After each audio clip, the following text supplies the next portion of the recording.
thank you for all the speakers before me. And you just laid the basis, the analysis, the statistics for all this. And in terms of valuation, that is very, very important. And let me just say that because it was mentioned that I was Solicitor General, I handled the Batangas Port case. And I defended that before the Supreme Court. So from 5,000 per square, it went down to 450 per square.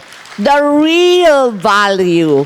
And we are in search of more valuators, appraisers, because actually that's one, maybe you will, that's taken for granted, but that's one thing that we, those in real property business, actually are having difficulties of.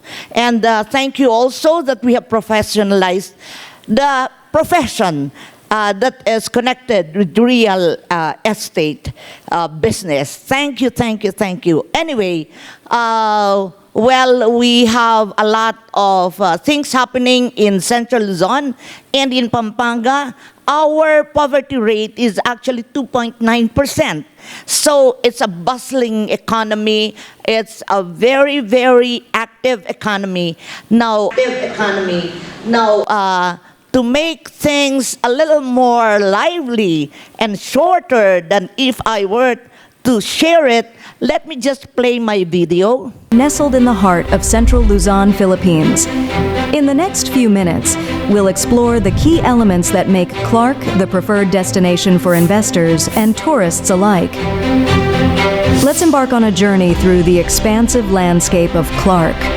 The land is owned by the Republic of the Philippines, with BCDA serving as the trustee for these former military reserved areas. Clark is divided into two zones. Clark Special Economic Zone. This area includes New Clark City and the Certificate of Ancestral Domain title, and Clark Freeport Zone. This zone includes the Clark Civil Aviation Complex, which houses the Clark International Airport, along with areas designated for tourism, commercial, and industrial use. Both CSEZ and CFZ are managed by the Clark Development Corporation. Zooming out, you'll see how Clark is seamlessly connected to Manila and other vital cities in the Philippines.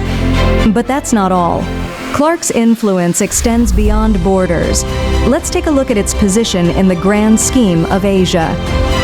Clark isn't just a local player, it's a global contender, positioned strategically. It's a hub that connects businesses with key cities across Asia. Moving on to accessibility, Clark is seamlessly connected through major expressways like NLEX, SCTEX, and TIPLEX. And hold on to your seats, because the ongoing Malolos-Clark Railway project is set to redefine connectivity in the region. Flying in or out? Clark International Airport offers a diverse range of domestic and international flights, establishing itself as a key player in the region. Now, let's talk about what sets Clark apart. Clark is known for promoting good governance and enabling businesses to thrive. The Business One-Stop Shop, or BOSS, automated processes, and integrated ecosystem contribute to the ease of doing business here.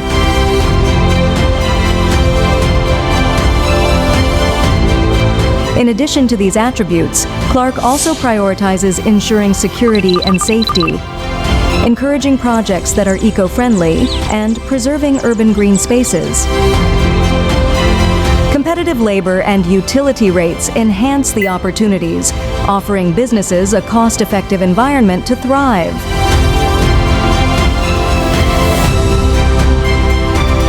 Clark also offers a wide range of attractive fiscal and non-fiscal incentives, strategically nurturing businesses to grow.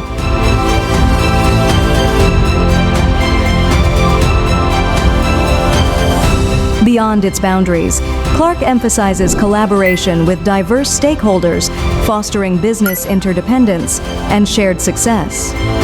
In the face of challenges, Clark stands strong with its disaster-resilient landscape and infrastructure. Positioned strategically at 130 meters above sea level and free from any fault lines, Clark offers enhanced stability for sustained business activities. But it's not just about business. Clark is also a leisure destination offering a perfect blend of work, lead, and play, complemented by a wide range of tourism attractions. Now, let's look at the economic indicators. Increasing investor interest, substantial investments, thriving exports, and job creation, all pointing towards a vibrant and dynamic economic landscape. Targeting specific industries, tourism, IT digital, and sustainable industries, Clark is paving the way for a diversified and sustainable future. Clark has two faces, emerging from industrial manufacturing to actively embracing tourism as a promising and sustainable market. Boasting impressive visitor arrivals, receipts, and state-of-the-art meetings, incentives, conferences, and exhibitions facilities, Clark has become a tourism powerhouse. Be amazed by major tourism projects, turning Clark into a destination that not only captures the essence of business, but also the spirit of adventure. In conclusion, Clark is not just a destination, it's a journey of growth and endless possibilities. Join us in shaping the future as we build a legacy in the heart of Central Luzon. Discover Clark, where business meets leisure and dreams meet reality.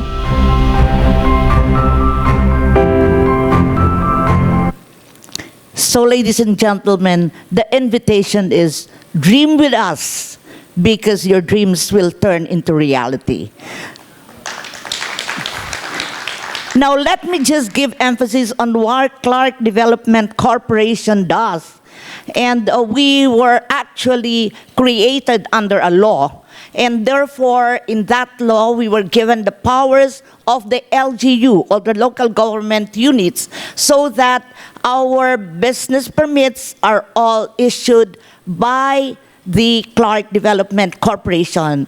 So, unlike the other, maybe the Freeport zones, they are under the local government unit. John Hay has been resolved by the Supreme Court to be under the city of Baguio. Unlike Clark Development Corporation, as we have shown you, it is the local government unit that issues permits, including building permits, occupancy permits, fire safety. So that's the reason why the BOSS, or the business one-stop shop, is very, very important. And you will see right there on the fire inspection that, in fact, we don't sell fire extinguishers. You all know what I mean. And so that is the kind of governance that we want to really stress. I came from the local government unit, having been mayor for 10 years and the national president of the Mayor's League. So I know those things. Now, but it's a little different from the usual LGU, because we consider ourselves to be the kindred spirits. Why? We don't only look at the permits and licenses. We don't only look at the investment index, at the revenue index. We also now look at the happiness index, because we are now developing this into a community. We are a fenced community, and so it's easier for us to maintain peace and order. We have the CCTVs, and we have the control, command control in Clark. Now, next please. So, the infrastructure, the only thing that we were not able to show in our previous video is the development of the second runway of the Clark International Airport. And that is very, very important, because of the increase in the number of passengers who come. Passengers from abroad, especially the Filipinos, are now using Clark as their gateway to the next destination. Instead of coming to Manila and be connected to Boracay, Palawan, and all those our tourist destinations, they now come to Clark. Sometimes and usually they stay for an overnight and savor the facilities of Clark, and then they move on to their next destination. So how do we see tourism growing? For 2024, we have a total visitor arrivals of 649,844, and in fact, Clark has been designated as the top tourist destination in Central Luzon now, besting the other known tourist destinations. So I think it's getting to be more popular among both the local and the tourists from abroad. And one thing that we corner now is the mice, because in the statistics of the Department of Tourism, a leisure tourist spends about $100, but a MICE tourist, or those who attend conventions, they spend about $500. So it's times 5. And that's the reason why we are inviting a lot of conventions in Clark. Okay? So what are the business performance indicators? After 31 years, we have 1,155 locators already. And we have 140,345 workers. We are just talking of regular workers, not the outsourced. It's not yet included there. And not the security guards, construction workers. So you can just imagine the day population in Clark. And this, actually, the workers are your potential clients. When you build your residential, when you build the offices, when you build the structures, when you build other facilities, including theme parks, these are your initial potential clients, and they have their families. So where are they? They are renting. So that is a very, very important factor, I guess, to our to the real estate business. Next, please. So for the tourism assets, we have 4,100 rooms of hotel rooms and villas, and that's very, very little compared to the conventions that we now hold. We have 5,000 registered conferees, 7,000 registered conferees. In April alone, for the Mason, we had 7,000 registered conferees, plus their companions, plus their families. We had more than 15,000 people in the zone. So what did we do? We had to borrow all the hotel facilities outside of Clark. But they really wanted, the conference would want to just be in Clark, because everything is near and everything is 15 minutes away. In fact, our SM Clark, we are now hosting a remote check-in for our international airport. So the convenience of being there. Okay. So what are we're trying now to complete our ecosystem. So what are the things and facilities that are there? So we have the banks, the medical clinics, the hospitals, the schools. Oh, we have a lot of schools, the international schools, and we have UP, we have the Philippine Science High School, and of course for the religious.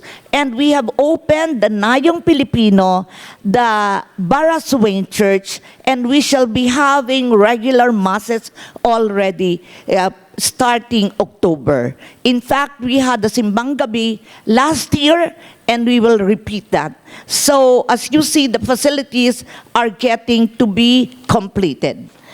And, okay, BPI is not yet there. I saw in your list, you have Tarlac, but you don't have Pampanga. You have San Fernando. Okay. So, in response to the need inside the zone, and so that we can cater to the workers, we have signed already our MOU with the SUD, and in fact, we have already identified the areas where we will have and put up the housing projects. And this is something that you should be able to take part. For the first phase, we will just have about 3,000 units. But for the second phase, we shall have the 25,000 units. All the land development and the preparation for the utilities are now being done.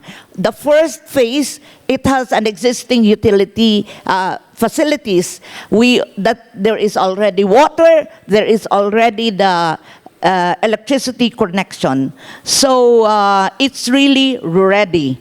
So the first thing that we will do is, you're all familiar with this, the Clark 4PH project. However, since the Clark, the 4PH project is something that's just 27 square meters, and you all know that the needs of others, especially as you go up the ladder, is more than that.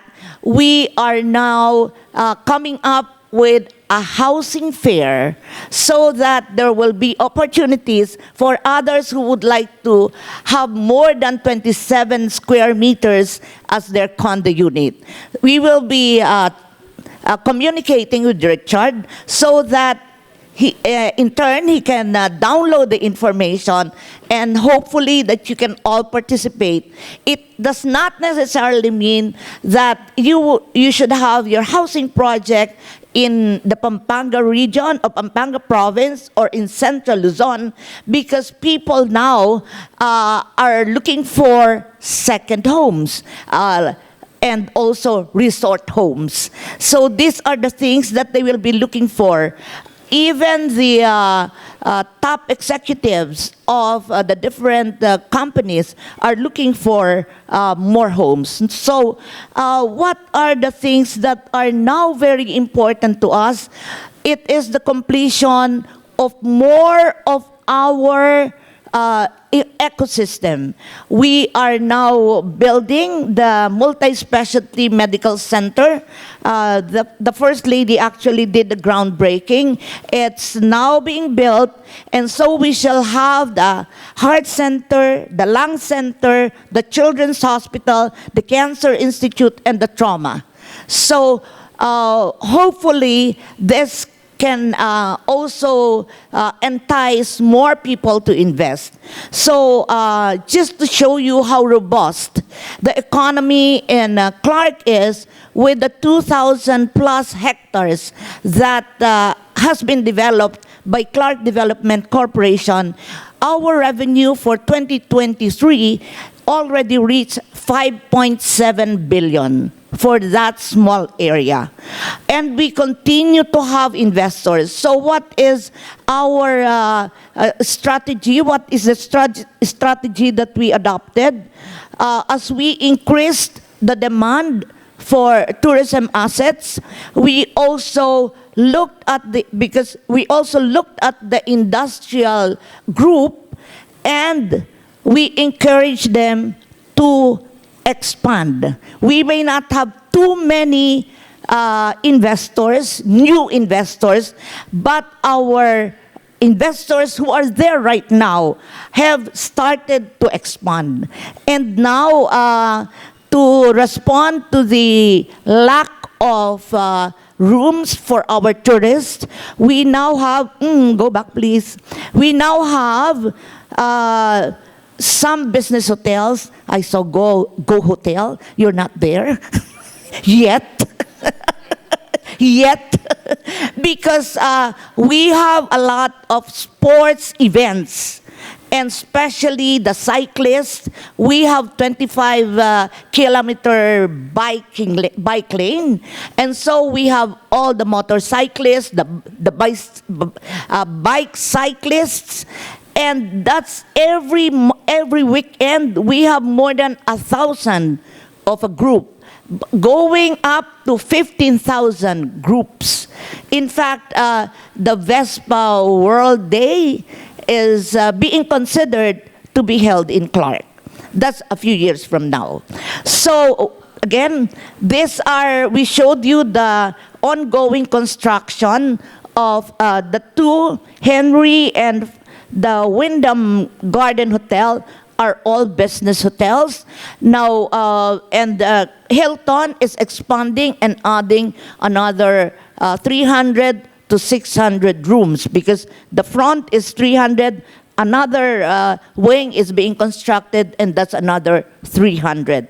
The occupancy rate is quite high. It is 86% during the week. Yes. Now, PhilInvest, yon, grabe yon, ang Quest. Grabe. PhilInvest is putting up their Crimson Hotel, actually. In 2 months' time, we shall be doing the groundbreaking.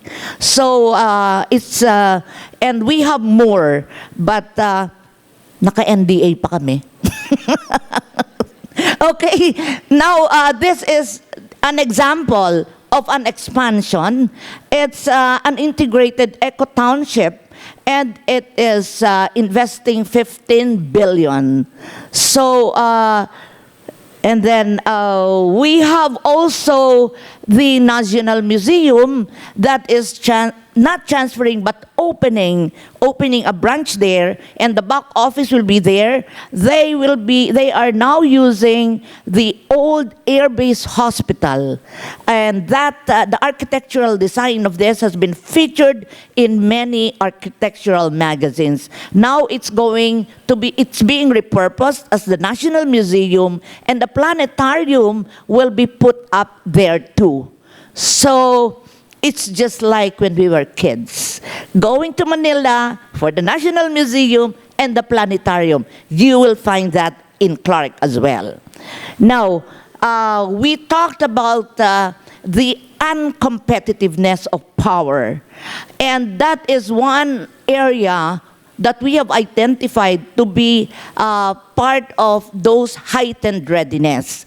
Coming from the energy sector, it is something that's very close to my heart. So we just had a study, and there are 246 equivalent in hectares of existing rooftops, upon which we are encouraging and convincing our locators to put the solar roof panels.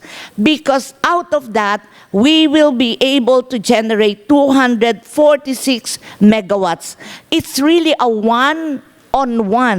1 hectare will generate 1 megawatt, because the kind of heat and sunlight that we have there is something that produces more energy.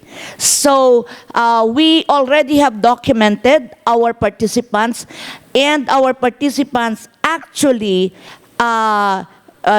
reduce their cost by 20 to 30% of cost of power. That's the only way that we can really make our power rates competitive. Our water rate is very competitive. It's the lowest in the region and in the Philippines. Even our power rate is actually the lowest in the Philippines. But if compared to the other countries, of course, we all know it's not. So we have a way of doing that. Now, what else can we do without having to subsidize this? We are working on the incentive of all those who will put up the solar roof panels. So above what they can reduce in cost, they will have the incentive, plus they will be able to sell more because of a new policy issued by the DOE. So what else are we doing to our locators? And hopefully some of you will be our locators. We have initiated the program of business interdependence. Right now, we divided, or we grouped our locators according to industry, and now we are providing them opportunities to trade with one another. And they were also surprised that the things that they need are actually being produced right in the zone, and that is considered export. The objective of this program is to be able to realize additional revenue with the least cost of marketing, because CDC is doing it, and the least cost of transportation, because it's going to be just in the zone and just land transportation. So hopefully also, and that's what are the things that we are pushing for, those who sell within the zone to locators should give discount. They should pass on the benefit of having less for marketing, less cost for marketing, and almost no cost and minimal cost for transportation. For example, PLDT Smart is the only retail telco there. They are providing corporate packages. But ladies and gentlemen, these privileges are only for the locators. So that is the premium of being a locator in Clark. And we shall continue to support them. So again, we would like to invite you, either as visitors or investors, to Clark. Welcome to Clark. Thank you.